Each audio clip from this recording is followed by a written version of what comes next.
I think it's important that acupuncturists understand that each of these ideas, classical Chinese medicine, Taoist medicine, integrative medicine, Western medicine, they're just vocabularies, and you can utilize them in a way that's going to improve your patient outcomes. It's really that simple.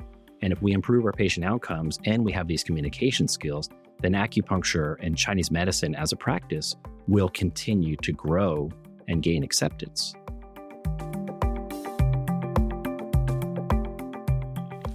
I'm Michael Max, and this is Geological, the podcast that curates East Asian medicine and methods through the power of conversation.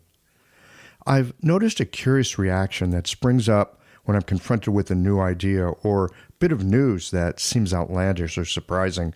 It's a reaction that surprises me with its force and undeniable insistence. I'd like to think of myself as open-minded, curious, and willing to explore the edges and tread into territory not well mapped. So it's curious when I come across a new idea and find a thunderous no rise up with a visceral feeling of contempt and resistance. More often than not, that no is not the first thing I notice.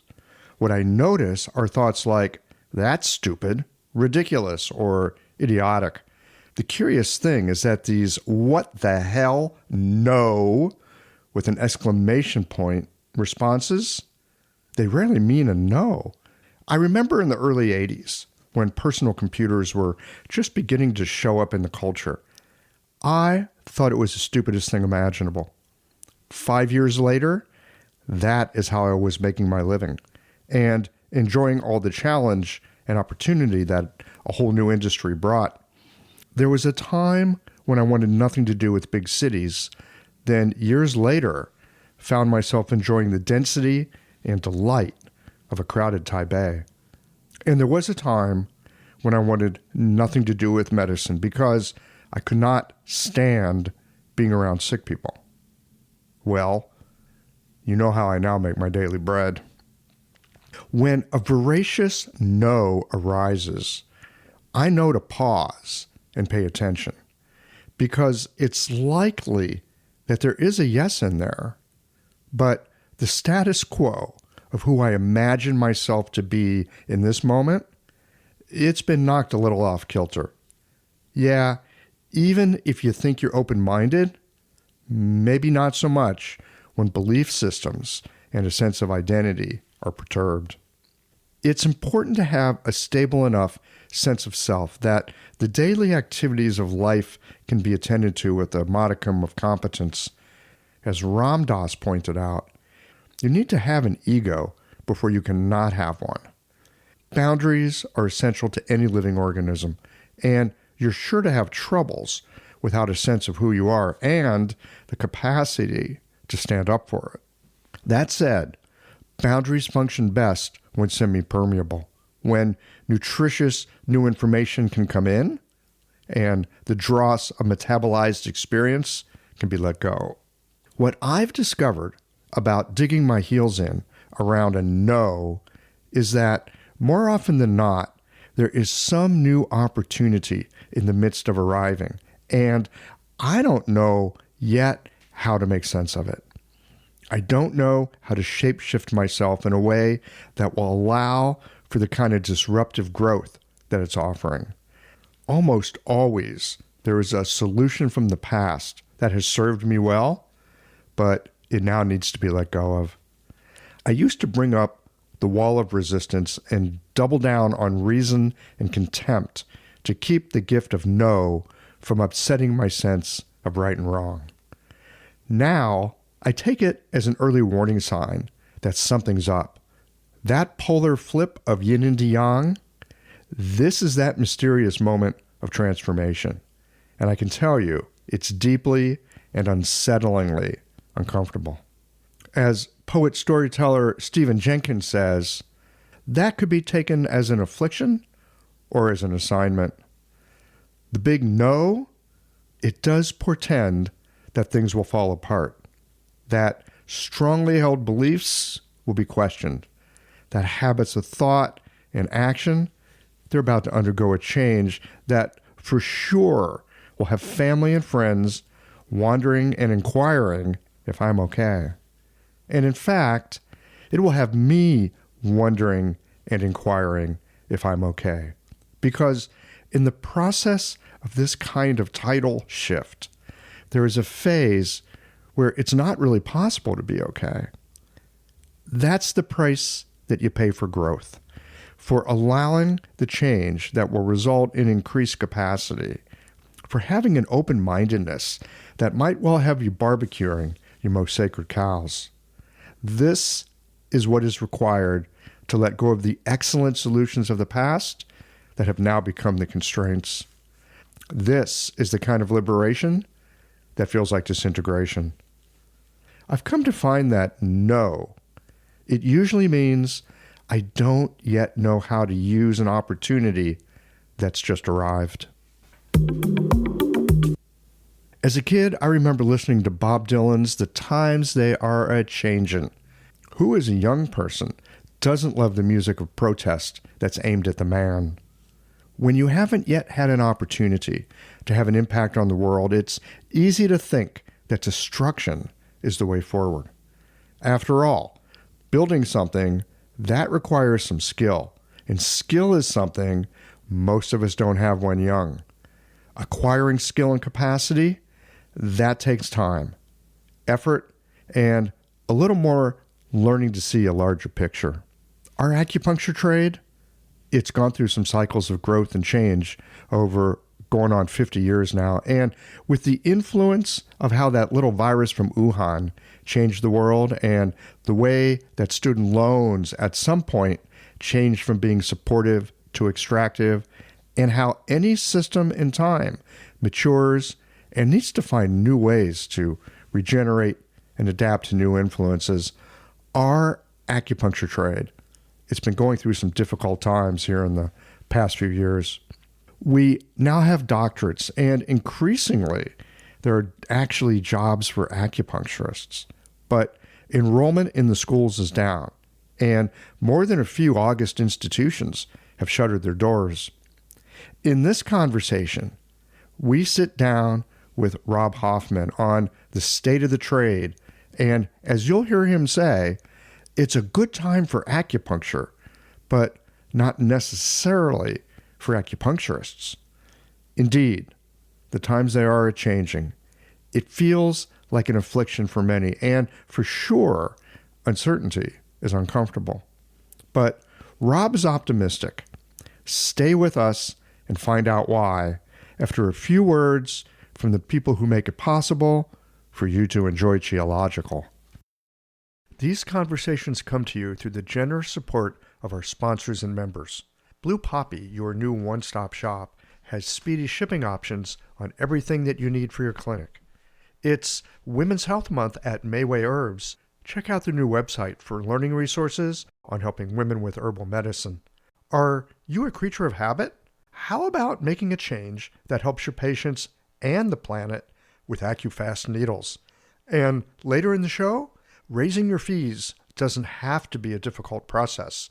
Jane has helpful suggestions on making it easy and effective. And finally, have you considered that having a thriving, profitable practice is one of the most healing things that you can do? Julie Bear Don't Walk has, and she can help you do something about it too. Do be sure to visit the sponsors page on the Qiological website to take advantage of all the special offers our terrific sponsors have for listeners of the podcast. Picture this. Your clinic is buzzing with patients, and then you realize that you're down to your last box of needles. No need for panic, because Blue Poppy, your one-stop shop for all your acupuncture needs, they ship orders received before 3 p.m. on the same day. With a quick visit to Blue Poppy's website, you can order premium needles, herbal formulas, and that special Dr. Bob's oil that your patients love. Blue Poppy understands practitioners can't keep patients waiting. That's why they strive to get you what you need when you need it. From high-quality Chinese herbs and formulations to acupuncture supplies and clinical essentials, Blue Poppy has served practitioners for nearly 40 years with products that meet the highest of standards. Discover everything Blue Poppy has to offer by visiting www.bluepoppy.com, and don't forget to subscribe to their mailing list for exclusive offers and more. Hi folks, I'm Yvonne Lyle, president of Mayway Herbs. May is Women's Health Month, and as a women-owned and women-run business, we especially love how Chinese medicine can support wellness through every stage of a woman's life. So in this month's newsletter and podcast, we're covering topics like PMS, pregnancy, menopause, and osteoporosis. We'll share expert insights and effective treatment strategies you can put to good use in your clinic. Our Plumflower brand line includes herbal tea pills, tablets, extract granules, and organic herbs, all of which you can find on Mayway.com, and where you can also find articles, videos, and other resources to support your practice. Since 1969, Mayway has been a trusted source for high-quality herbal products.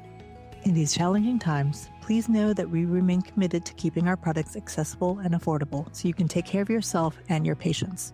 As always, thank you for supporting Real Chinese Medicine. Daily habits and routines feel comforting, familiar, easy, automatic. That's the power of repetition. You've worked out the kinks and can do it with your eyes closed. But what if you shook things up? What if you ditched the old routine and tried something new? Hi, I'm John Sten. I've practiced acupuncture for over 30 years, and together with my wife Kelly, we created the world's first eco-friendly acupuncture needle. The AccuFast earth-friendly needle system cuts your packaging waste by 60 to 90%, depending upon your needle type, speeds up your needling, gives you more control, and best of all, while you're healing patients, we plant a tree for every 2 boxes your clinic uses.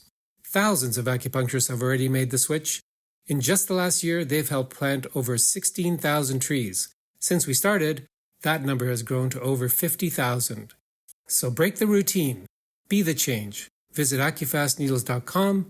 Your patients and the planet will thank you.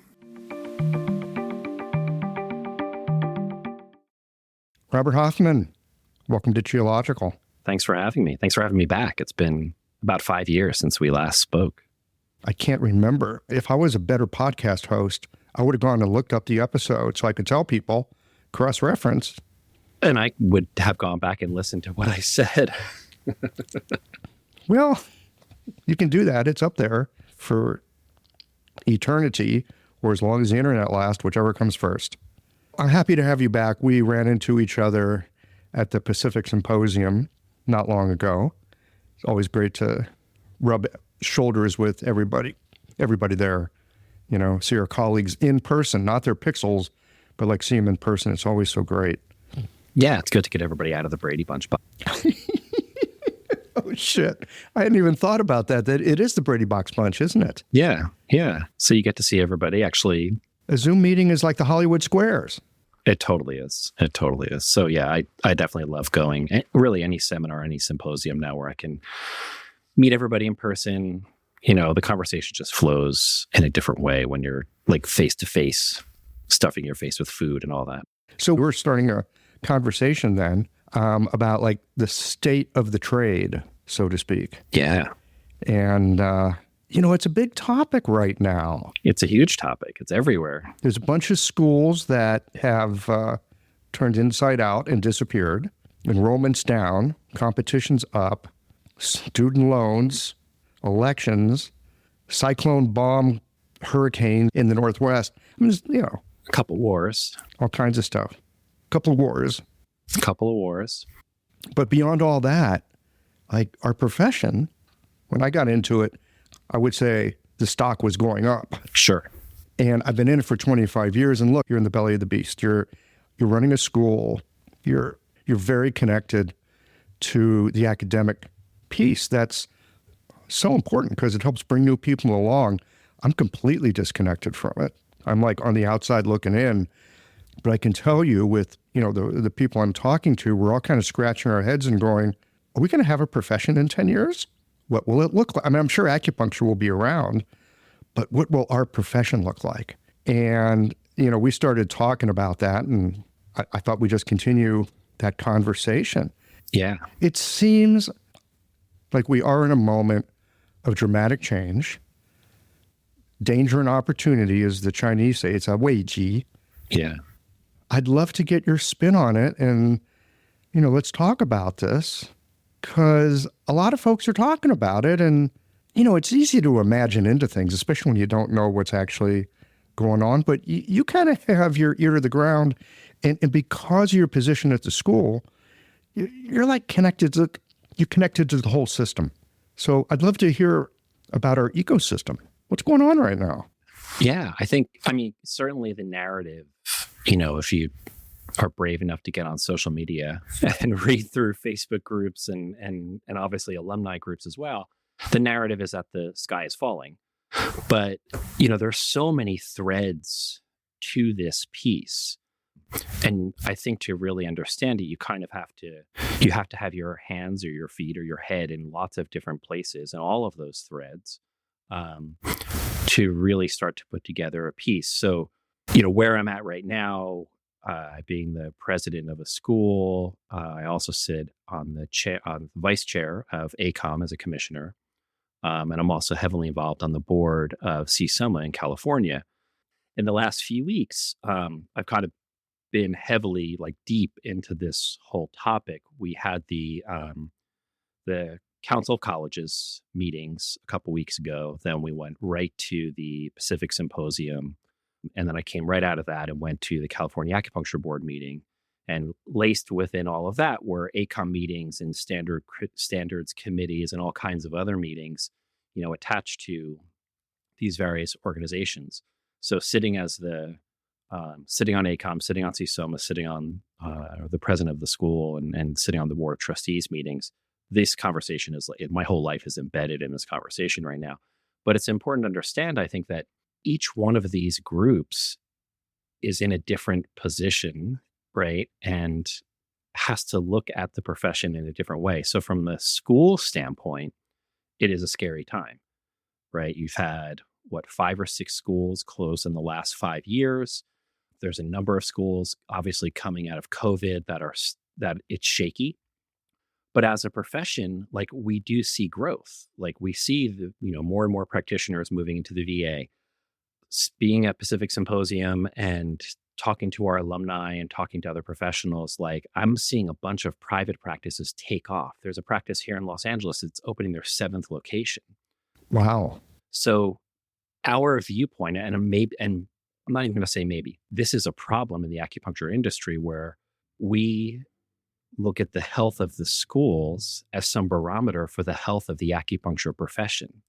And those two things are in maybe a Venn diagram, but they're not reliant on each other. In other words, we have to look at the acceptance of acupuncture and the practice of acupuncture in both obviously private practice, large scale institutions like hospitals, Kaiser, Cedars-Sinai, UCLA, Sutter, Highland Hospital, all those kinds of places, UCSF, Osher. The acceptance of acupuncture and the practice of acupuncture in large scale institutions is absolutely growing. And for those people that have been successful at building private practices, they're skyrocketing. And that doesn't really have any relationship to how well schools do right now. So one's not dependent on the other. No, absolutely not. My take on the school problem is, if you look at, all these numbers are all public. You can go back and find all of this stuff. If you look at the recession from 2008, we see this massive influx of people into the profession via the schools. The schools are doing incredibly successful, right? They're all growing. People are building new campuses. They're buying buildings. They're expanding classrooms. And that only lasts until 2014. So we have this 6-year bubble. Bubbles happen in every industry. Happens in real estate, happens in tech, happens in media. It's a normal occurrence. And then 2014, you begin to see enrollment drop. And this is across the board. Almost every single school feels this. And that decline continues right until COVID hits. The problem for the schools is when they have that 6-year bubble, they're all comfortable in relying on tuition revenue, right? And they think it's going to go forever. They think it's going to go forever. Here we go. This is it. This is what we've been waiting for 20 years for. But it doesn't go, right? It starts to drop off. And if you're used to, eating from one trough. You're used to, this is tuition revenue. This is where my life is headed. This is going to last forever. It's like a musician relying on royalties, right? My record's going to keep selling 1 million copies for 100 years. No, it's not. It's going to do it for 2 years. And then your royalty stream is going to go from $1 million a year down to $5,000 a year. And are you prepared for that time? Because don't prepare for now. Now is easy. What are you looking at in 3, 5, 10, 15 years? And I don't know that the schools. Oh God, this is like biblical. This is like, Joseph with the dream of 7 good years and 7 bad years. Yeah. So what are you preparing for? So we were going to have this decline regardless of COVID. This was happening for 4 years, almost 5 years when COVID hit. So schools that were heavily reliant on tuition revenue were already in trouble. Then you throw in a pandemic. Then you throw in a, international crisis that nobody was prepared for. You emerge out of that. So all the schools scramble. Thankfully, many of the schools, probably most of the schools, got some kind of financial assistance from the federal government. That staved off, right, the closures for a minute. But you emerge a year out of the pandemic, 2 years out of the pandemic, that money's gone, right? And you're still struggling with enrollment because you didn't figure out what to do in 2014. You still haven't figured out what to do in 2022, 23. So of course, there's no choices but to close. Like you haven't built, alternative revenue streams. You haven't found donors and you haven't found collaborative partners. You haven't figured out, right, what drives people into school. So you're going to struggle. It's a natural course. It's depressing. It's awful. I feel terrible. I don't want schools around me to close. I look at it like, if you've been to New York, like Little Italy and Chinatown, like if one restaurant does really well, the restaurants around it start to pop up, right? And suddenly the whole neighborhood's buzzing with great food and great entertainment. And like that's how we're in Los Angeles. We're in an incredibly competitive market, but I want every single one of these schools to do well because it lifts the whole profile of acupuncture and Chinese medicine in Los Angeles. So it's scary, but the writing was on the wall a long time ago. So the question is, if we think of the acceptance of acupuncture in the marketplace as maybe some kind of linear trajectory upward, right? The schools it wasn't a linear progression for the schools. It was exponential in the beginning, right? You have all these schools popping up 35 to 20 years ago. So acupuncturist has this nice, steady, linear growth. Acupuncture schools have this almost vertical growth, and they're churning. And then you have some good years. You have good years. You have bad years. You're churning out graduates, but the marketplace is still on this slow trajectory upward. So at some point, yeah. Because, acupuncture needs to be accepted into the society, and it takes time. It just takes time. Yeah. It takes a lot of time. Yeah. It takes a ton of time. And unfortunately, what I believe is going to happen is we're going to continue to see this consolidation, right? I wish we could, maybe we'll make a graph for the show notes, but basically like as there's going to be this equilibrium of acceptance of acupuncture in the marketplace, large scale employers, institutional employers, and the number of graduates coming out of school. Those two graphs, those two lines are going to meet. And from that point forward, the health of the schools and the health of the profession as a practice may find some equilibrium, right? So it's a question of, like, I hate to say it, in some cases, it's a question of holding on. But of course, behind that, I'm saying holding on with quotes, is smart planning, institutional partnerships, collaboration, and then the schools themselves, like, what can the school do to improve the marketplace for acupuncturists, in their region and nationwide? And that's where these larger groups, kind of come in, state organizations, ASA, national groups, those kinds of things. I'm going to say maybe something controversial, but we don't ask Harvard Medical School to improve the medical marketplace. Harvard Medical School's job is to churn out great doctors, right? So we have to look at the school's resources and the people that are working in the schools, working for the schools. Like, Can each school improve their local region? Of course, they do that through their clinical partnerships. They do that through their own clinics. But beyond that, it's hard for a school with limited resources to get out on a national level to, improve the employment culture for acupuncturists. Well, I think to some degree that's up to us as practitioners to take what we've got, take what we're interested in, look to see where there's an opportunity. And some people may not like to hear this word because many think it's a dirty word, but get a little entrepreneurial on it. Go after a place where you can make a difference. Yeah, absolutely. If you're, I say this to the students all the time on their first week, I want you to start thinking today, the first day of school at orientation, who and what and where you want to be in the marketplace. Because if you're going to go into private practice, if you start thinking about that in year 4 or after you've passed your licensing exam, you're 4 years too late, right? So why not start thinking about that? It's good to think about it sooner. Yeah, start thinking about that curve before at this point, before you even apply, right? Who am I? Where's my people? Where's my demographic? Am I going to stay in my neighborhood and open the 27th acupuncture office in my neighborhood? Or, am I thinking beyond that? And that's something schools can help with, of course. Or am I moving to St. Louis, Missouri, where people need me? Am I moving to small town USA? Yeah. Yeah.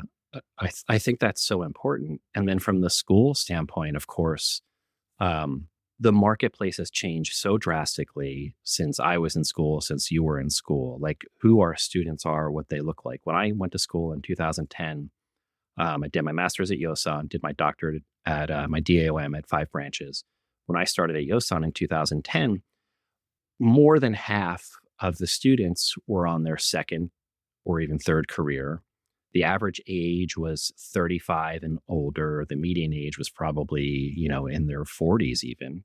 And when I look at my student base today, they're 23 to 35, with a few outliers above the age of 35. So the demographic is completely shifted as to who's coming into medicine, but our administrative demographics haven't shifted. So who we are, what we look like from administrative side does not match who the students are. They're all... What do you mean from an administrative side? Yeah, so most of our administrators, right, have been in this business for 35, 40 years, right? The marketplace resembles nothing like when they started schools. And the student demographic looks nothing like it did pre-COVID even. So if you're still operating... Are you saying that there's a bunch of oldsters that are a little bit out of touch? Is that what you're saying? No, I let you say that. I let you say that.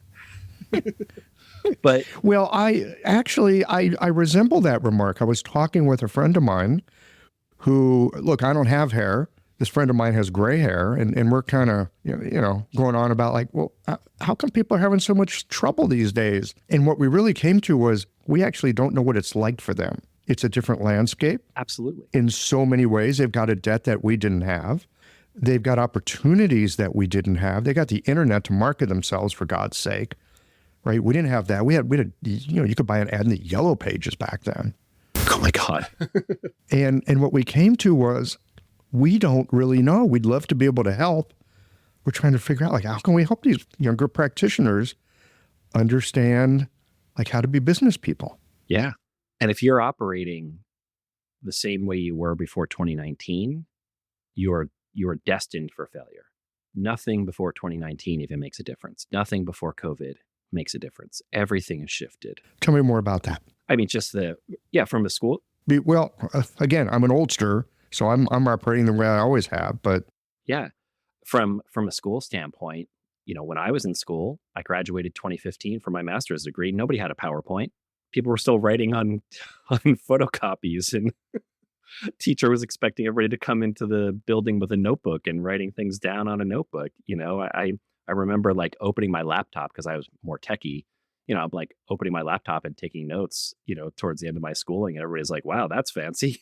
It's like you walk into a classroom now, and if you don't have a PowerPoint, your teacher evaluations are going to look horrendous. And everybody has a laptop, everybody has a cell phone, everybody has iPads, so the technology is way beyond what we had. Everybody's got an app, with all the different acupuncture points and herbs, of course. And that was just starting to be a thing even when I was in school. This episode is brought to you by Jane, the clinic management software that honestly just makes running a practice easier. Let's dive into something that's never easy, but sometimes necessary: raising your fees. It can feel awkward, right? But here's a tip that can really help. Consider offering flexibility to your patients as you introduce the change. When patients face new fees, it's natural for them to feel uncertain or concerned. That's where flexibility can really make a difference. Offering options like a phased increase, suggesting a payment plan, or even taking a moment to talk things through can help to ease the transition. These thoughtful gestures show your patients that you're listening and care about them, which strengthens the trust you've worked so hard to build. If you're looking for more ideas on how to navigate these kinds of changes, head to frontdesk.jane.app and check out the article, How to Tell Clients You're Raising Your Fees. One last thing, if you're ready to give Jane a try, you can use the code CHEOLOGICAL for a 1-month grace period on your new Jane account. I built my own. When I was in school. That's amazing. Yeah. So if you walk into a class now and open Bensky, if you actually walk in with a textbook and open Bensky to page 12 and start reading about, release exterior herbs, people are going to look at you like, where's your PowerPoint? What are you doing? What's happening? Like, is this in the student portal? Can I access this book somewhere online? Like, all of that is totally different. So how we deliver education is so extremely different, simply because the kids, the students today, they all have access to incredible technology that we couldn't imagine. So you've got to adapt to that.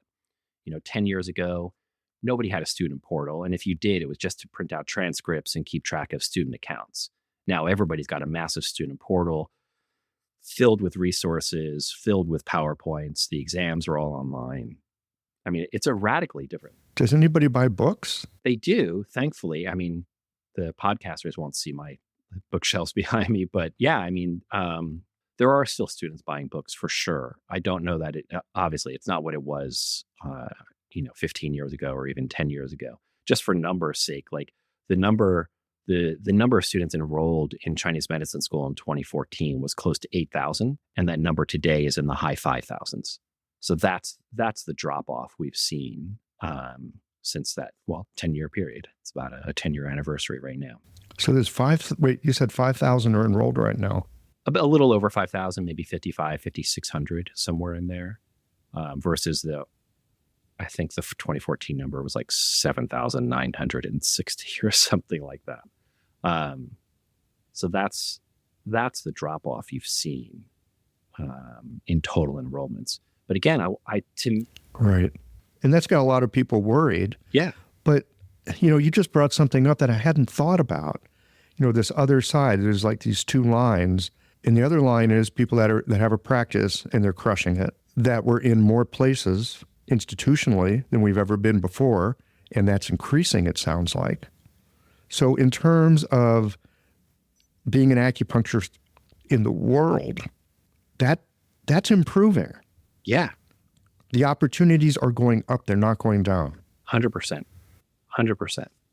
I think the opportunity for Chinese medicine practitioners, for acupuncturists, will only continue to grow. And it's the schools that have to find their new equilibrium. I was in the music industry before acupuncture, before Chinese medicine, and we had similar problems in the early 2000s as streaming started to ramp up. Right, the radio stations were saying, "Well, we're going to end up closing," and the record companies were all consolidating. Songwriters, producers, everybody was like, the whole marketplace like rocked itself. And that was one of the reasons that prompted my career change, because I didn't trust the marketplace. And I was right. But you saw the writing on the wall. Yeah, I saw the writing on the wall. And I didn't want to be 54 where I am today. I literally would say at 36, I don't want to be 54 and reinventing my career. So let me start now in my mid 30s and kind of rebuild who I want to be when I'm 54. So it's funny to now be having this conversation. But I looked at that. It was about 2006 where I started to talk to all my kind of producer, songwriter friends and the record companies that I was dealing with. And it's like, the conversation had started earlier, but 2006 is where it really started to come to a head for a lot of companies. And nobody had a plan, but we all knew that music wasn't going to end. People were not going to stop consuming music. No, they were not. But it was a question. If anything, they were going to consume more. Yeah. They're going to consume it in other ways. Yep. People are not going to stop wanting acupuncture. They're going to get it. They're going to get it in different ways and in different places. But the machinery behind it that cranks out the people who do it, that's really different. That's going to be totally different. About all the streaming platforms these days. Yeah. Or you just want to make some music, sell your album online. You can be your own production company. Yeah. No, that's exactly it. I think the metaphor really works well because the marketplace for music is astronomically greater than when I started in 1992. The only outlet then was maybe get a commercial or a jingle, which is how I got my start, my first paid gig, or try to get a record deal. That was it. There was no other avenue. I mean, and a bar band. You could play like local gigs and that kind of thing. Beyond that, there was no other outlet. Now, YouTube, TikTok, still record companies, still advertising, still film, TV, like streaming, like all of these things. I'm old enough to remember when there were 7 channels on the TV. Now you have literally thousands, and every one of those 1,000 channels needs music. So, yeah, the marketplace is endless. Plenty of opportunity. Absolutely. I think we could look at acupuncture. Plenty of opportunity. As having those same opportunities. It's just not going to look like every single graduate having a successful private practice. It just can't. But why are we not talking with our vendors? Why are they not hiring more acupuncture school graduates to work at herb companies, to work in product manufacturing, to work in product development, to work in publishing companies? Like there's so many other outlets to work within the field of Chinese medicine beyond owning your own office. And I do think that is a growth. It's a growth potential, but it's also a problem because the industry just hasn't gotten there yet. Well, and I suspect people that go to acupuncture school, they want to help people. They want to do the work. For sure. And maybe they're not interested in working at an herb company in production, or maybe they're not interested in being an admin person or product development. I mean, there's always those kinds of things. Or maybe they could just go into research full time. There's plenty of people in the Western medicine world, what they do is they do research. We could certainly use people doing that for sure. Absolutely. In some ways, our profession's going through a process of maturing. Yeah. Anytime you have some kind of a phase change in the maturation process, it gets a little wonky. Yeah, it's hard.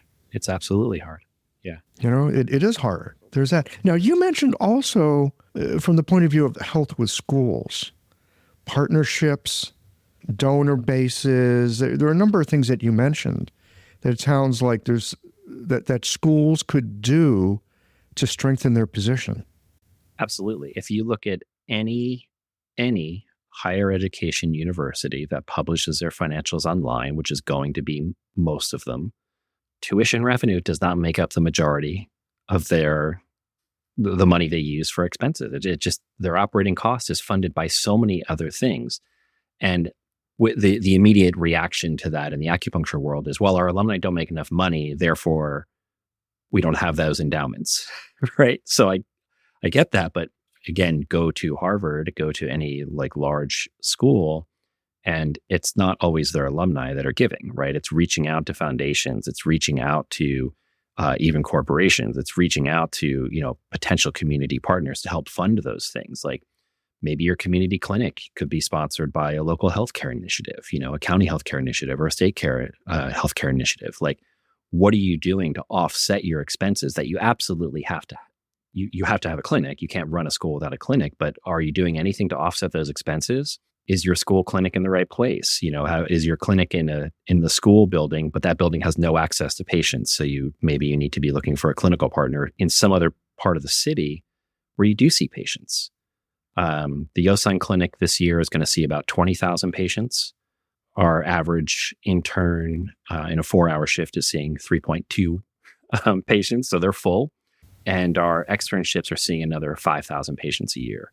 So what it looks like coming into 2025 is we'll actually, on campus, probably be about 25,000 patients. So we'll potentially hit 30,000 patients next year. But that's through, collaboration. That's through community outreach. That's been a 24-year process since we moved to this location of building that clinic. And I think I've asked a lot of people, and I think we might have the busiest clinic in the education part of the industry. But that was, again, 30,000 treatments a year, that's significant. It's significant. Now, I suspect you also charge some modest fee for that, so it's also part of your revenue stream. Yeah, absolutely. So if you're, the other school presidents are going to send a hit squad after me, but if if your school doesn't have a successful clinic, it's at least asking the questions why, right? Like how, if I'm graduating however many students a year and they're not seeing enough patients, right? It's time to ask myself, am I in the right location? Is there other partnerships that I can create so I can get my students to see patients? It should be a significant revenue stream. But again, it also comes down to community outreach. So our clinic tries to keep the intern fees very low. And then we also have the entry-level doctorate, completion track doctorate, and the DAOM. So we've got, essentially all of those programs seeing patients in the clinic. And then we also have on campus a donation-based community clinic. So nobody is refused treatment when they walk in this building. If they can't afford it, they can move into the clinic treatment. If not, and then we offer, of course, discounts for seniors, for veterans, for students, all that kind of stuff. So that's again, a 24-ish year pull. The school's been in business for 35 years, but we moved in the early 2000s. That's been a strategy and a pull, is to build that clinic. And all schools should be looking at that. Like I hear a lot of schools telling me like, oh, our clinic doesn't make money, or we can't get patients, or all these kinds of things. Well, now, isn't there a certain amount of hours that a student must have if they're going to graduate? The accreditation tells us that there are a number of hours they have to have, but not a number of patients. Oh, so they could be in clinic. Let me make sure I have this right. You could be in clinic for 3 hours, see one patient. You get your 3 hours of credit for being in clinic? Yeah. You could be in clinic for 3 hours and treat your classmate and still get the credit. Okay. Right. It's California Acupuncture Board's a little different. They require a certain number of patients. So I see, again, internet-wise, a lot of current students or alumni of other programs saying, like, I didn't really see that many patients when I was in clinic. That's problematic as well. And yet here we are touting ourselves as the expert because we have more education. That maybe is not always the case. I have a number of hours, but do I really have education? Yeah. Well, that's an issue. That's problematic for sure. Yeah, no, that's absolutely an issue. So again, from a school standpoint, I have to look at my community. I have to look at the marketplace around me and make sure I put my students in places where they're going to have patient access. Now, do you encourage your students to go out and dig up some patients, to do some outreach, to, in essence, begin to market and sell themselves? Yeah, absolutely. We of course, like all the schools, we have an intro to patient care class. We have business management class, obviously a ethics class as well.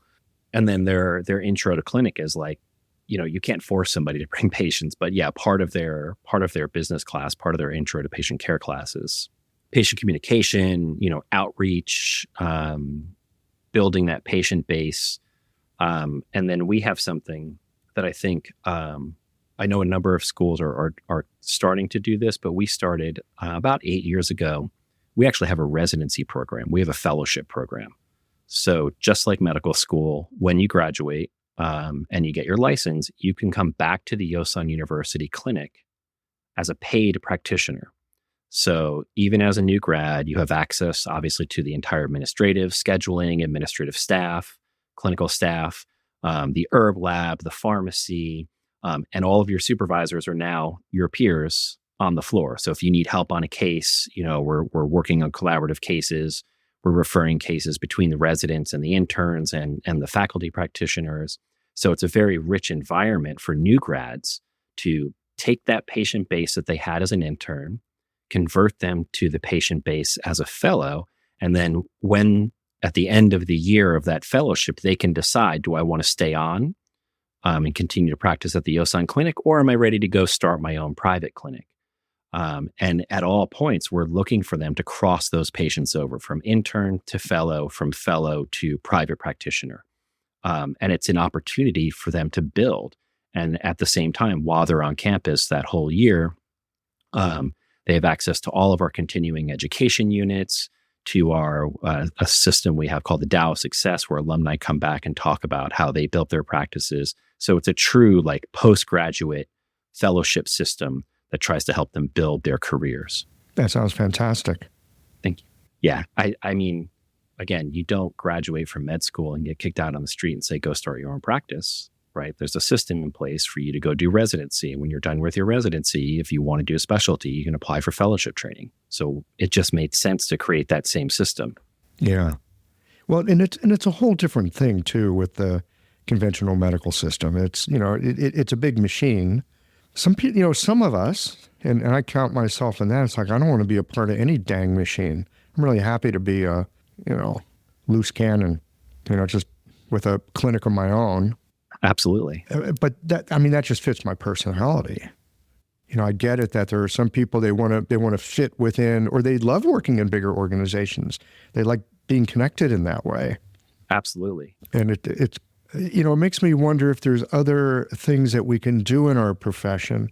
I mean, your residency program sounds fantastic, especially if you're local and you can take advantage of it. I mean, what a godsend. And I imagine that kind of thing could maybe be duplicated in other places so that schools can be a resource both to their community and to the practitioners that they're graduating. I'm wondering with the internet that connects us in so many ways, if it's possible to virtualize this in some way. Can you have like a virtual residency, or is there some way of, just taking the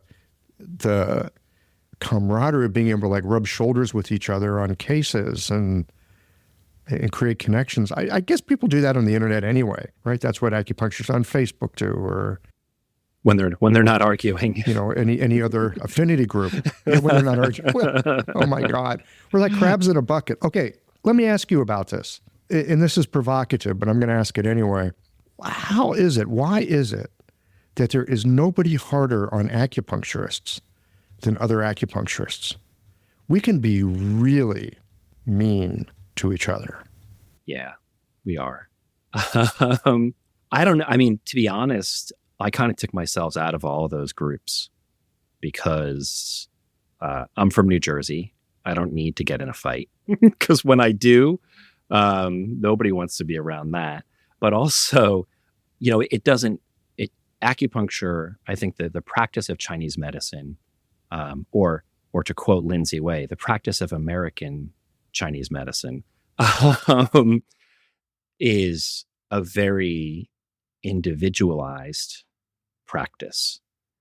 And there's definitely a personality / constitutional type that is attracted to acupuncture. As you said, I don't want to be institutionalized. There's a suicidal tendencies quote for you. I don't want to be institutionalized. I don't want to, be a part of the large scale medical system, but I very much want to help people. And I have this interest in this kind of medicine, right? So I'm going to move into that. So that breeds a certain kind of mindset. And then every school has their twist. Every teacher has their twist. I'm integrative. Integrative is the devil. I'm classical. TCM is communist. I'm TCM. Classical medicine is made up. I'm Taoist. You're Buddhist. The whole thing is so fragmented. And that drives like these individual like bubbles and clicks and mindsets. But that's why I pulled that Lindsay quote out. Lindsay is my Taoist sister. And I love that she was just on last week or 2 weeks ago. Like what we do is actually none of those things. How's that for controversial? We don't practice classical Chinese medicine. We don't practice TCM. We don't practice Taoist medicine or Buddhist medicine or anything like that. We practice an American style of medicine that involves acupuncture, tuina, gua sha, and herbalism with a little sprinkle and frosting of Western medicine. Now that's a little provocative, and I will put my vest on when I go out the door. But I wouldn't disagree with you. I wouldn't disagree. And look, I know for myself over the years, especially early on, I really leaned on like the history of Chinese medicine. Oh, it's been around a long time. I'm part of this stream somehow that goes back to these amazing doctors. Honestly, Rob, I was hoping that would give me a kind of gravitas that I hadn't yet earned. I hope that was giving me some potency to my treatments that I didn't actually have at that time because I didn't have enough experience. And so I would kind of lean on that. And when patients would come in and say things like, well, it's been around a long time, it must be good, I'd be like, yeah, you're right. But I remember talking to Volker Scheid about this. And he was saying, and he's a historian. Yeah. I'm paraphrasing him, and I hope I don't do it wrong. It's on one of the podcasts, but something to the effect of, well, the medicine we practice today is actually different than the medicine practiced even 50 years ago. Yeah. It continues to evolve. Yeah. Right? I like that phrase from Lindsay as well. It's a kind of American style. It has our flavor. It has our imprint. It comes through our DNA. There's something we add to it. 1,000%. I mean, you just can't.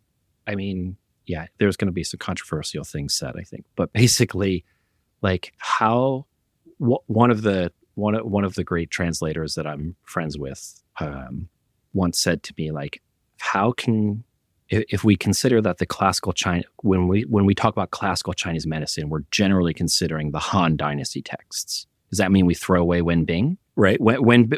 I think it depends on what kind of practitioner you are. Right. So, but if you're practicing classical Chinese medicine, Han Dynasty text, Shang Han Lun, Huangdi De Jing, are you just leaving out Wenbing, or are you making an exception for that text? And once you've made an exception for that text, what other texts are you willing to make exceptions for? So, like, even within that, and then some of the classical Chinese medicine practitioners, and I'm friends with all of these people, so I'm going to be getting lots of text messages and phone calls.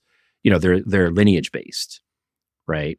But even within that lineage, it's not always purely classical either, right? So it's like it's just sticky and it's a big soup pot.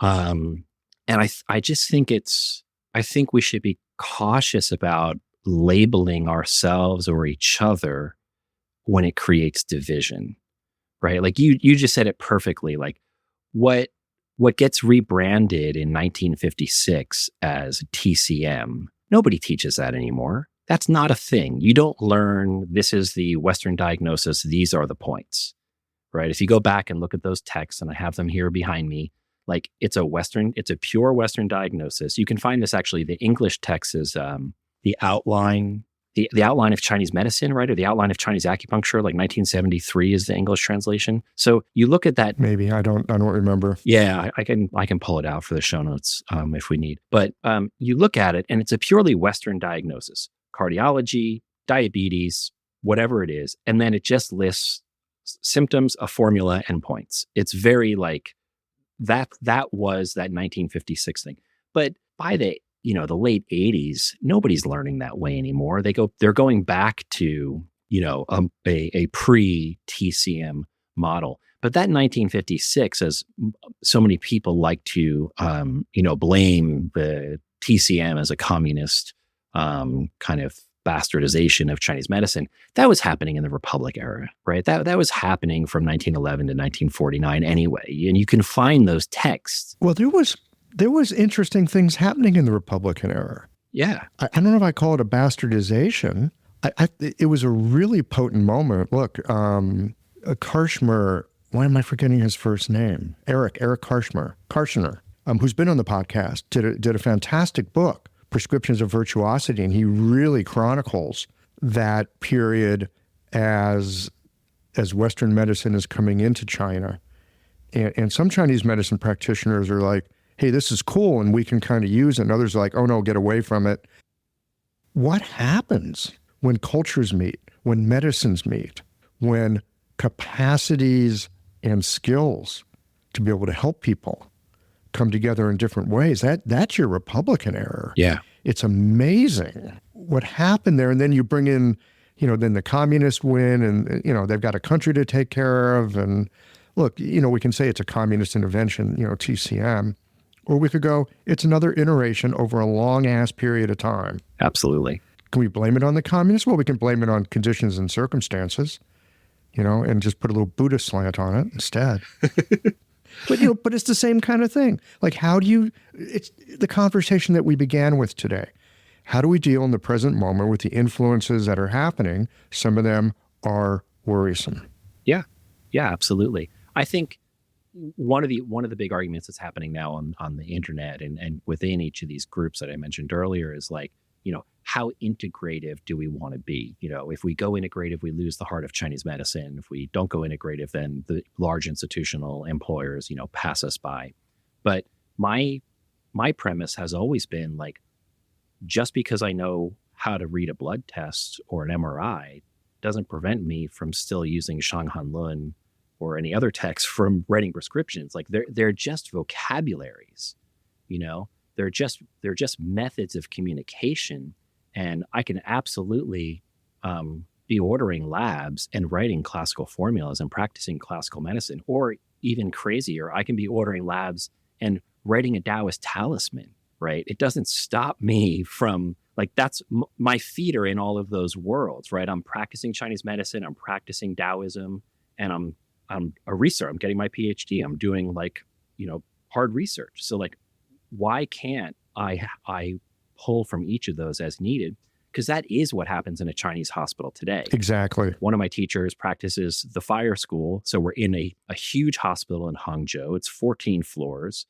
And patient comes in. He's going to write a FUTSA formula, but he sends him out to get an ultrasound, in the midst of that intake. Here, go get the ultrasound and then come back and I'll finish your formula.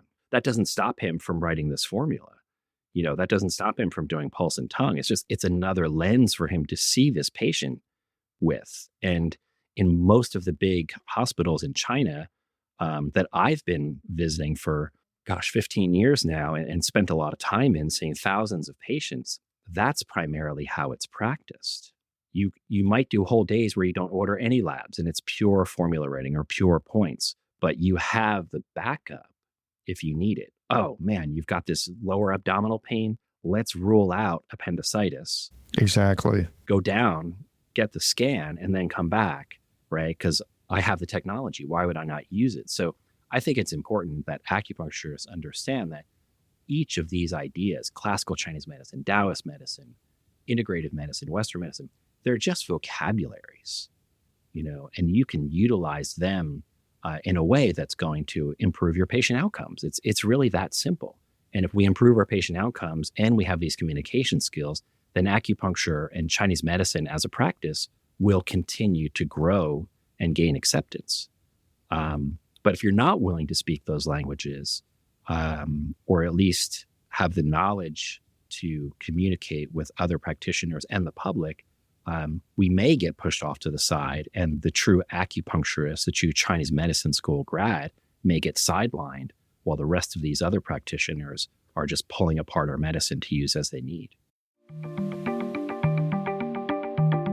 Having a thriving, profitable practice is one of the most healing things you can do as a healthcare practitioner, because a robust business is the ultimate expression of vital qi, and that's the heart of our medicine.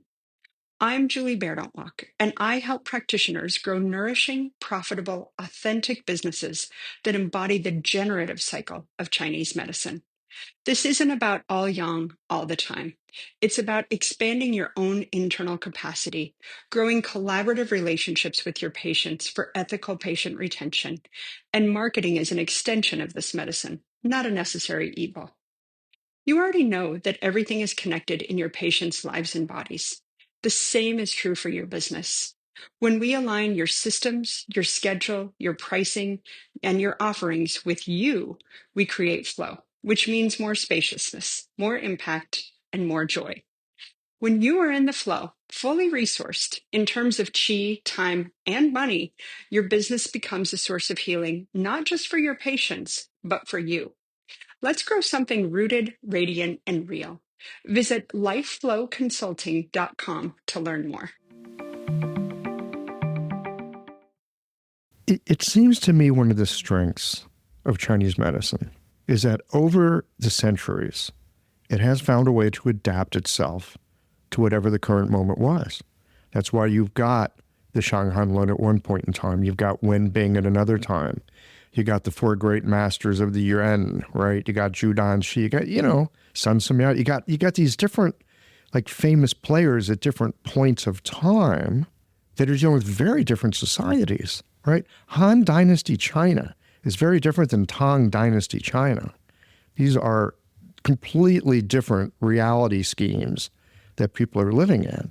And I think the strength of this stuff that we call East Asian medicine or Chinese medicine, whatever the current proper name is to call it this week, and I'm usually wrong because I'm a little bit behind the times, but whatever that is, that's come down to us, it's been morphing and changing and adapting as time goes on. Yeah. I think that's true. I might be making it up, but, and I'm not a scholar by any stretch of the imagination, but when I read different things from different times, you can see they've got a different point of view.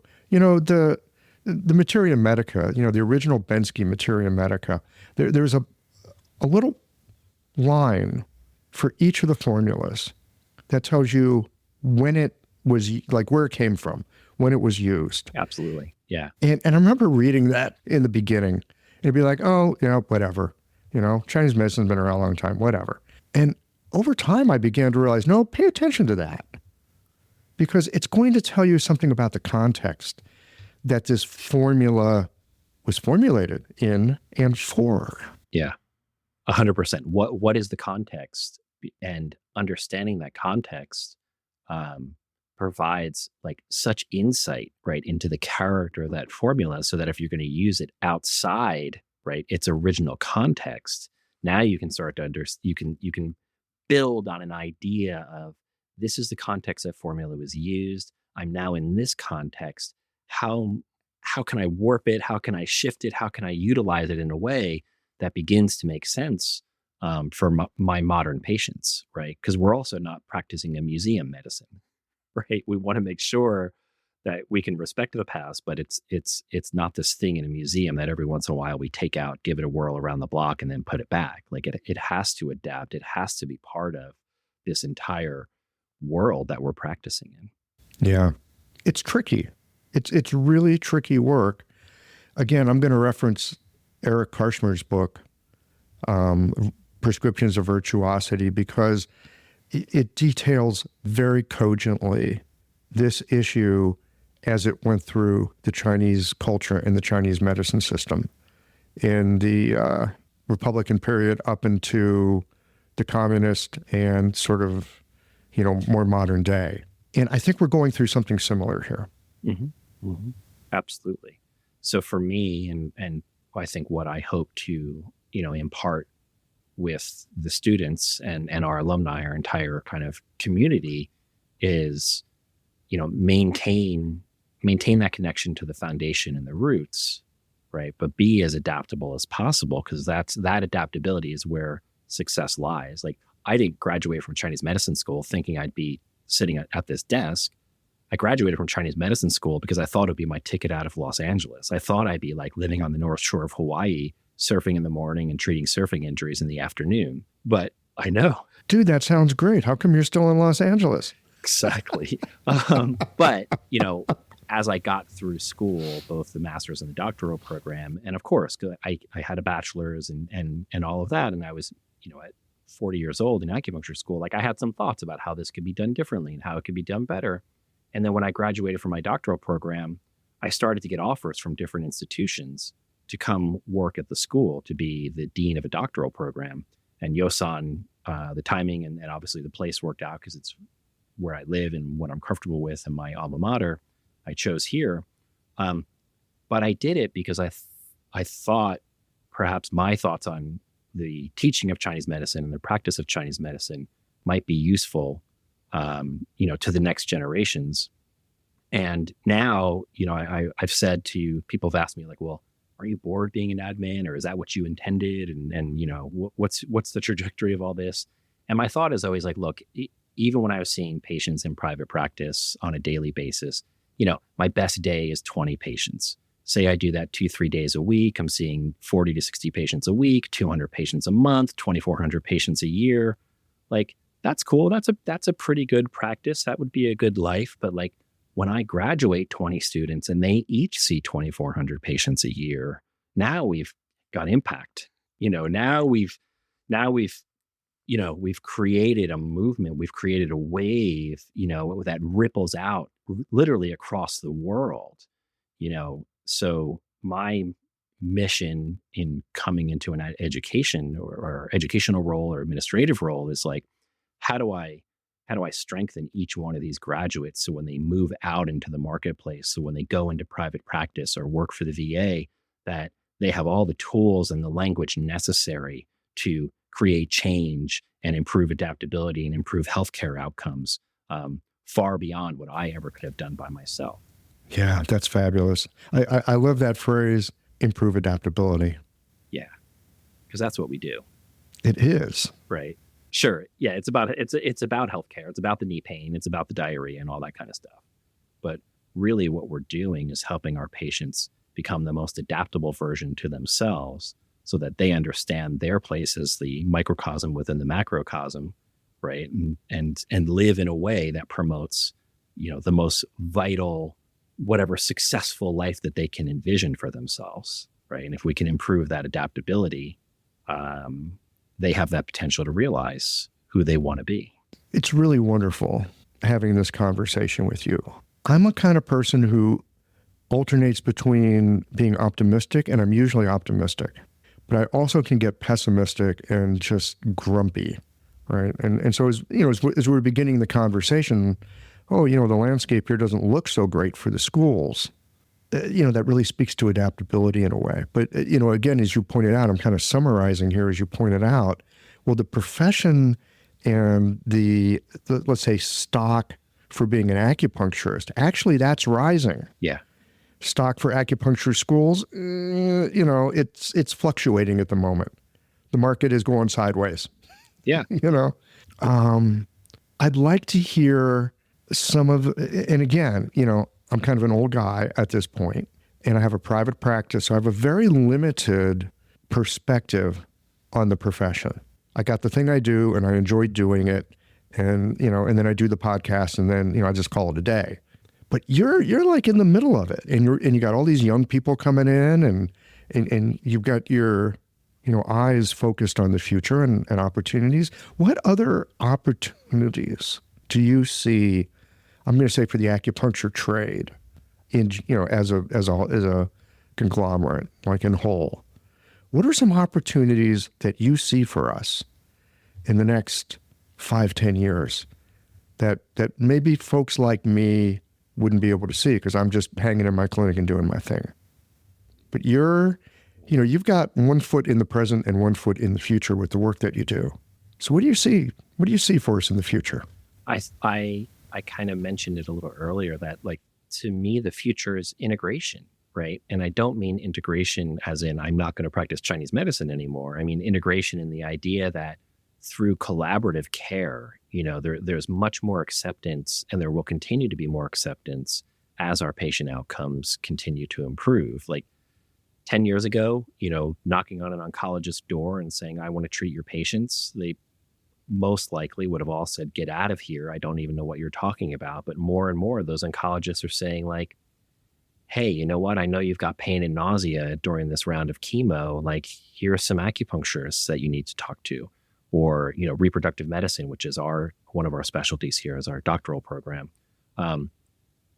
There's not an IVF doctor in the world that won't acknowledge that acupuncture makes a difference in their live birth numbers. Like, the data is there. So the opportunity for practice is certainly there. But I also think, and this is what we do in our doctoral program, like examining, kind of our ideas of what works and what doesn't work from a research base can only expand those opportunities. Like, we had a study that's working its way towards publication in the doctoral program where we looked at Shiao-san and does it really change hormone levels? Because that's what most acupuncturists will say, like, oh, having period problems and hormone problems, here's Shiao-san, right? So, like, does it really do that? Does it really improve, the whatever measurement of hormones you're looking at? And does it really improve period pain and all these other things? Like, let's actually do research on some of those things.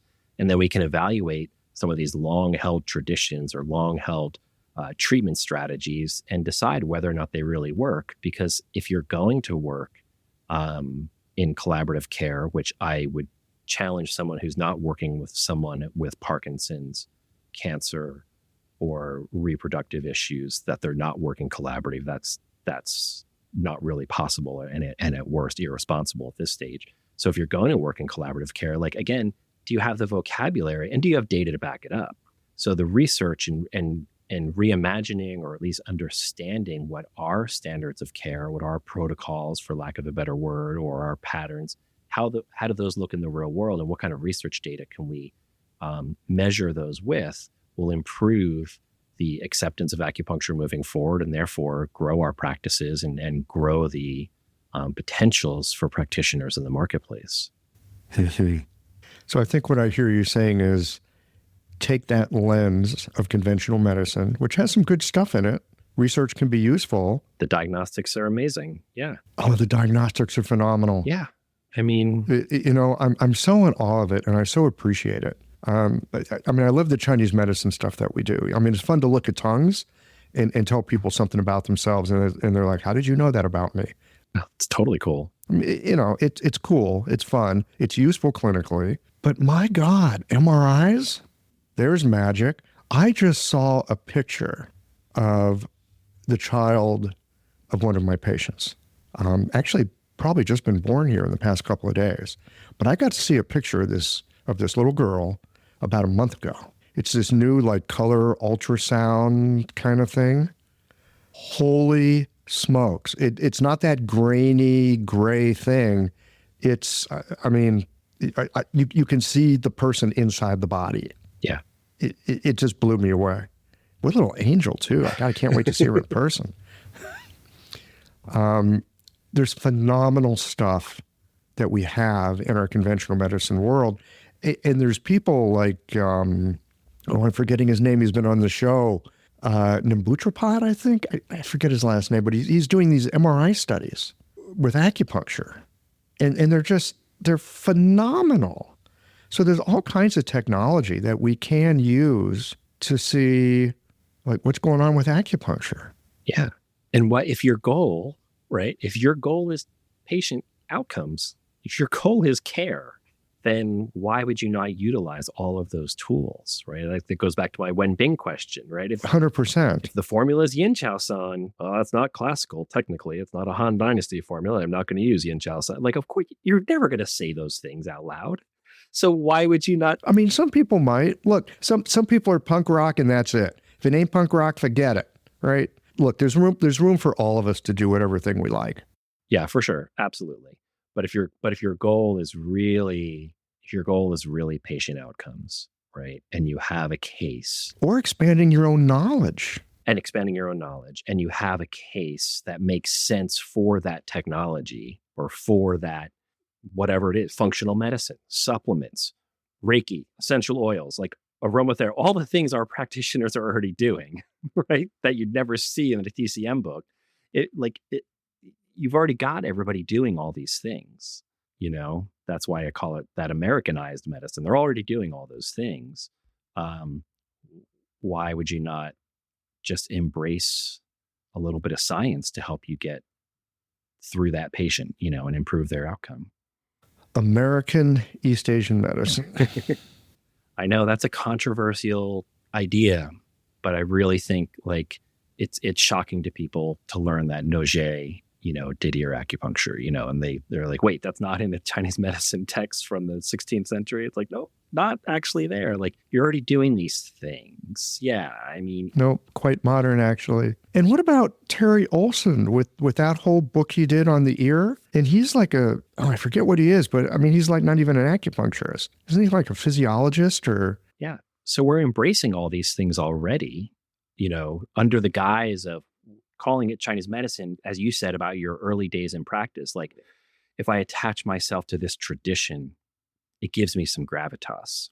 So we often take these ideas and we attach them to Chinese medicine because it gives us, self-validation, but also validation in the marketplace, right? But Well, and I think that's worth speaking to. Look, paying attention to the marketplace, I think, is important. And I actually think it's one of the fun aspects of practice, running a business. Maybe because I come from a family of business people. Look, I grew up in a family, almost nobody in my extended family had a job. Almost nobody. They all had businesses, right? It was like weird if someone had a job. Totally. Right. So, I come by this enjoyment of business, I think, because that's just what my family did. And I'm not great at having bosses. I'm not a very good boss either, by the way. But, I mean, there's that. Some people are great at managerial tasks. Yeah. I'm not one of them. I mean, I can manage myself, but that's about it. But the piece about differentiating yourself in the marketplace, I think it's really important, and you have to do it. We had this early on when I first got out of acupuncture school in the late 90s, right? The big thing was like, are you a TCM practitioner? Are you a kami? Or are you a 5-element practitioner where we, and there was a very big differentiation there, and people used to lean on that. And now we lean on all kinds of other differentiations. But look, when you're running a business, you need to differentiate, like, what's your brand? What are you for? What are you not for? How do people make sense of you? How do they talk about you and what you do to their friends and family? It's key marketing things. I don't think it's wrong, but at the same time, if we believe our own bullshit around it, it can create some limitations. But differentiating yourself in the marketplace, humans do that all the time anyway. That's why some people have a mohawk and others have ponytails. And I think that's a hard part for new grads, right? Is like, essentially, you're going to come out of acupuncture school. You've got, $100,000 or more in student debt. There's no time to spend the next few years branding, right? You got to hit, you get that license and you hit the ground running. I'm an expert at this and I do this, this, and this. And I understand from a business standpoint, it's like you almost have to do that because you got to make money, right? So it's a very strange profession in that. Like, as a coder, you don't have to be an expert in whatever Cobra or whatever coding languages there are the first day out. It's like, I graduated from college and I'm looking for my entry-level job, and I will be an expert in 3, 5, 7 years, whatever that is. But in acupuncture, again, because our model relies on private practice, right? Nobody wants to go to an acupuncturist that says, well, I graduated 6 months ago and I'm still figuring it out, but come on in and I'll charge $60. Like, nobody's going to visit that person. Well, no, actually, I don't think that's true. I had this conversation with Steve Clavey years ago. Steve Clavey was just, oh God, the man was so brilliant. And we were talking about this. We were talking about, like, why do people go to see, like, new practitioners, right? So many people like, oh, I'm a baby practitioner. Who would want to come see me? And I can remember thinking that way too. Like, why are you coming to see me? Yeah. Clavey had this great thought about it. He said, new practitioners, they spend more time with their patients. Mm-hmm. They like to listen to people. They'll give them more time. Some people like having more time. Some people want to come in, and spend 40 minutes. Spend the hour, yeah. Telling you all about everything. Yeah, for sure. Okay? And someone who's been in practice for a while, they don't want to spend 40 minutes with you because they got to get on to the next person in about 20. Or at least go take a nap. Okay. Right. Or something. So for the people that are new, there's a certain kind of patient that's right for them. Absolutely. Because they like what that new practitioner actually brings to the table. Now, 10 years down the road, you're going to be practicing differently. And, I've got patients, they're like, can you have me out of here in 45 minutes? It's like, yes, I can. Mm-hmm. Right? No, they don't want to stick around a long time. They want to get in, get out. So different levels of experience, you will draw different kinds of people who are looking for different things from you. Yeah. So for all y'alls out there that are new, yeah, there's plenty of people that want to see you. And your newness to it is not a bug, it's a feature. Yeah, absolutely. When I talk to doctoral students and people interested in the doctoral program, they're like, "Oh, I can't take 3 days off a week to study more. I can't be in another program that's going to take me away from business." But when I was in my doctoral program, we had a 4-day weekend, Friday through Monday. My patients lined up for Tuesday. They all knew I was in the doctoral program, and they all wanted to be first. I want to, whatever you learned, what did you learn this weekend? Can you do that on me? It was hysterical. Like Wednesday was empty because Tuesday was so packed because literally every single patient I had in those early days, they wanted to be first. Please give me the acupuncture, the gua sha, the tuina, the forna, whatever you did this weekend. I want to be a part of that thing. So my patients actually were invested in my education. They were invested in my newness. So yeah, that's cool. Wow. Yeah. I retract my earlier statement. Yeah, but there is a way that you can engage those patients in your newness, in the learning process of practicing the medicine outside of the educational institution. That can actually help grow the business for sure. Instead of promoting yourself as, the king of acupuncture 1 week out of school. Yeah, because we know that's not going to work. It's not true. Yeah. But we can be the person that we are, the inquisitive practitioner that we are at any stage that we're at. Absolutely. Yeah. That piece about getting the confidence to do what we do, realizing that sometimes we're very helpful, sometimes we're not helpful, sometimes people are worse for having been under our hands. That's also there. There's a kind of seasoning that I think you just need to go through. It just takes some time. And, look, I was lucky. I worked my way through school. I got out. I didn't have debt. I had gray hair, a lot of it. Yep. But I didn't have debt. And I understand people coming out these days. Again, it's a different landscape because you've got a debt to service. Yeah. But there's also a different landscape of places where you can practice and how you can practice. Yeah, absolutely. I just think there's so much more opportunity for the graduates today than there was, even 10 years ago and certainly 20 years ago. And this consolidation of the education portion of the profession and the acceptance of the practice of Asian medicine, they're going to find an equilibrium, right? And the schools that are successful in adapting to this change of environment and the graduates who are successful in adapting to the practice of Asian medicine, once we hit that kind of that locus, that nexus, that point where all of that converges, mm-hmm.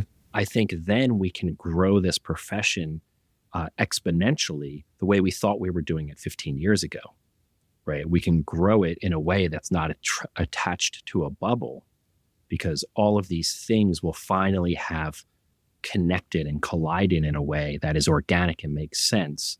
And it's not pushed by, an education model or a practice model or like all of these things that seem so diverse. They'll actually all combine and connect and create a synergy. And then the entire profession can grow and maybe even grow exponentially because those things are actually connected. Job outcomes, patient outcomes, school outcomes, accreditation outcomes, acceptance in the marketplace, institutional, all of those things. Once they coalesce, I think then we can actually have the growth that we're looking for. Wow. Well, I feel a whole lot more optimistic after this conversation. Oh, good. Because that's how I feel. Yeah. Yeah. I really appreciate your perspective.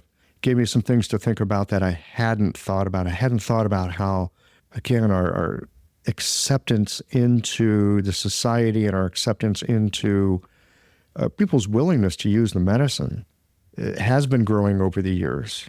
And in that sense, our stock as acupuncturist is rising. I didn't have my eye on that prior to this conversation.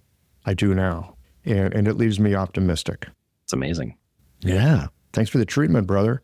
I think if we can approach, I think if we can all approach it that way and looking at those diverse threads, of accreditation, institutional practice, schools, private practice, profession, if we can look at those threads, see how they're connected, when one is in trouble, how do we help it?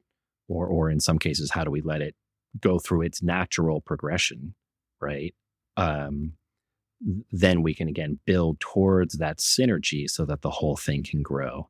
But they have to find connectedness. They have to find equilibrium. They have to move the way the Tai Chi diagram does, right? They have to move into that in a way that makes sense, because if any one of those outpaces the other, the system's sick. Well, you're just talking about Asian medicine. That's the way I look at it. Yeah. But I think the positivity.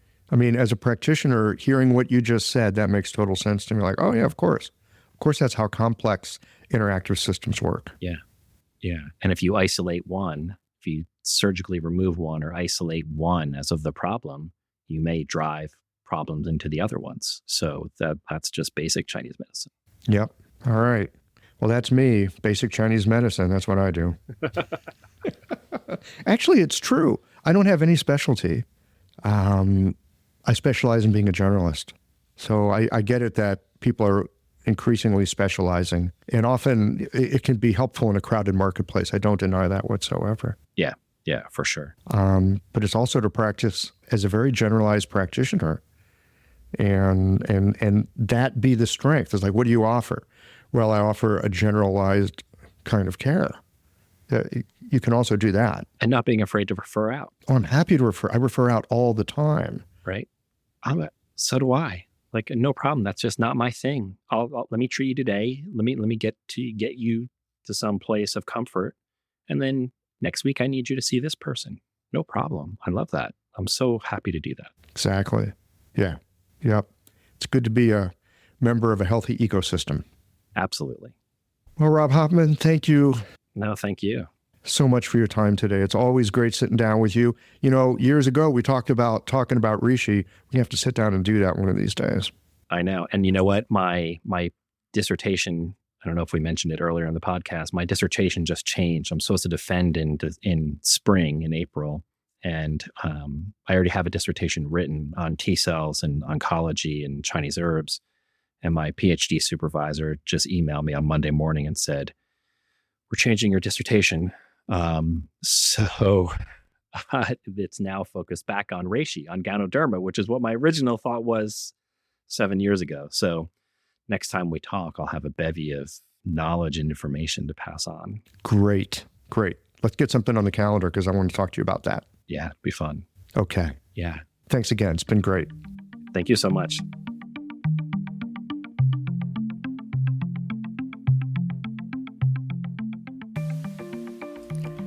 Well, friends, that puts a pin in it for today.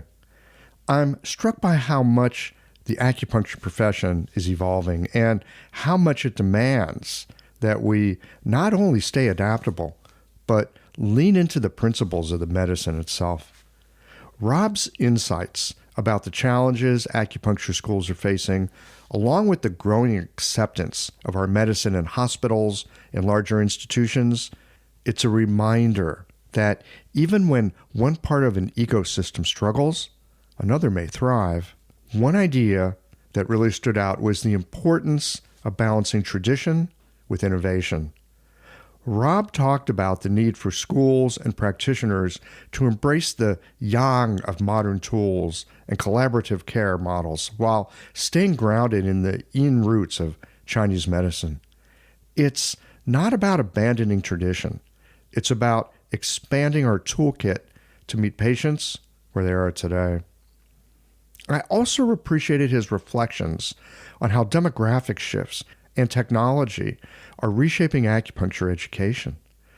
The integration of student portals, apps, and online learning, it's a far cry from the classrooms of a decade ago, and yet, at the heart of it all is the same aim: to train practitioners who can learn from their experience so that they can adapt and succeed in an ever-changing world. If there's one takeaway from today, it's that the future of our profession depends on our ability to evolve while staying connected to our foundations. It's a tricky balance, but as Rob reminds us, adaptability is where growth and success truly lie.